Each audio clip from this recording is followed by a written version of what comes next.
અમરેલી જિલ્લાના જાફરાબાદ તાલુકામાં રવિ કૃષિ મહોત્સવનું આયોજન થયેલ, જેમાં આજે પ્રમુખ રવિ કૃષિ મહોત્સવના તાલુકા અધ્યક્ષ તરીકે બાલાભાઈ કોટડિયા, કરશનભાઈ તથા પ્રમુખ દીપુભાઈ અને તાલુકાના મામલતદાર શ્રી, નિવૃત્ત વિભાગના અધિકારી અને કૃષિ યુનિવર્સિટીના વૈજ્ઞાનિકશ્રીઓ અને કૃષિ બાગાયત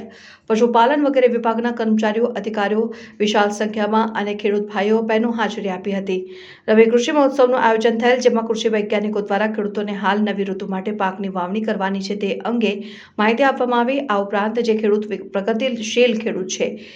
તેઓ પોતાની ખેતીમાં જે સારા પોતાના અનુભવો છે, આ ઉપરાંત પ્રાકૃતિક કૃષિ કરવા માટે તેમના અનુભવ અને ખેડૂતો સાથે શેર કરેલા, જેથી કરીને ખેડૂતો વધારેમાં વધારે પ્રાકૃતિક ખેતી તરફ જાય છે। આ ઉપરાંત આપણા માનનીય વડાપ્રધાન શ્રી તથા આપણા સીએમ સાહેબ અને આચાર્ય દેવવ્રત આપણા રાજ્યપાલ શ્રી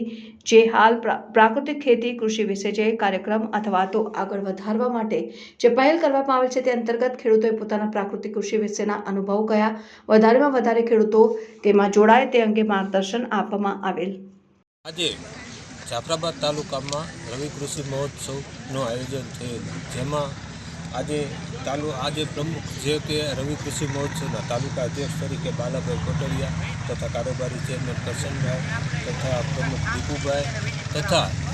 તાલુકાના મામલતદારશ્રી, ડીડીઓશ્રી તથા વિવિધ વિભાગના અધિકારી તથા કૃષિ યુનિવર્સિટીના વૈજ્ઞાનિકશ્રીઓ તથા કૃષિ બાગાયત પશુપાલન વગેરે વિભાગના અધિકારીઓ કર્મચારીઓ તથા વિશાળ સંખ્યામાં આજે ખેડૂત ભાઈઓ બહેનોની હાજરીમાં આજે રવિ કૃષિ મહોત્સવનું આયોજન થયેલું, જેમાં કૃષિ વૈજ્ઞાનિકશ્રીઓ દ્વારા ખેડૂતોને હાલ રવિ ઋતુમાં જે પાકની વાવણી થવાની છે તે અંગેની માહિતી આપવામાં આવી। આ ઉપરાંત જે પ્રગતિશીલ ખેડૂતો છે તેઓને પોતાના ખેતીમાં જે સારા પોતાના અનુભવો છે, આ ઉપરાંત પ્રાકૃતિક કૃષિ કરવા માટે તેમના અનુભવો એમને ખેડૂતો સાથે શેર કરેલા, જેના કારણે ખેડૂતો વધારે પ્રાકૃતિક ખેતી ઉપર જાય। આ ઉપરાંત પણ પંચતરીય જે આપણા માનનીય વડાપ્રધાનશ્રી તથા આપણા સીએમ સાહેબ તથા આપણા આચાર્ય દેવદત્ત માનનીય દેવદત્ત સાહેબ આપણા રાજ્યપાલશ્રી દ્વારા જે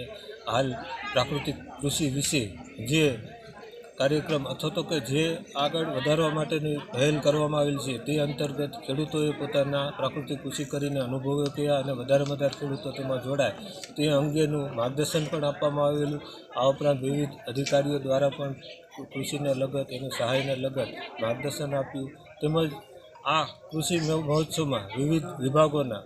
યુનિવર્સિટીના સ્ટોલો પણ કરવામાં આવેલા કે જેમાં ખેડૂતોને પોતે લાઈવ જોઈ શકે કે આ ઉપરાંત પ્રાકૃતિક કૃષિ કરતા ખેડૂતોને વેચાણ કેન્દ્રની પણ વ્યવસ્થા કરવામાં આવી અને જે પ્રાકૃતિક કૃષિમાં જરૂર પડતી હોય તે આયામો માટેની લાઈવ ડેમોન્સ્ટ્રેશન પણ રાખવામાં આવેલા। અને આ ઉપરાંત પણ આપણે ખેડૂતોને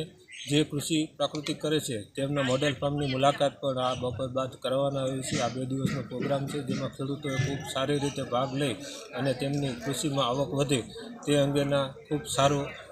જોવા મળેલું છે।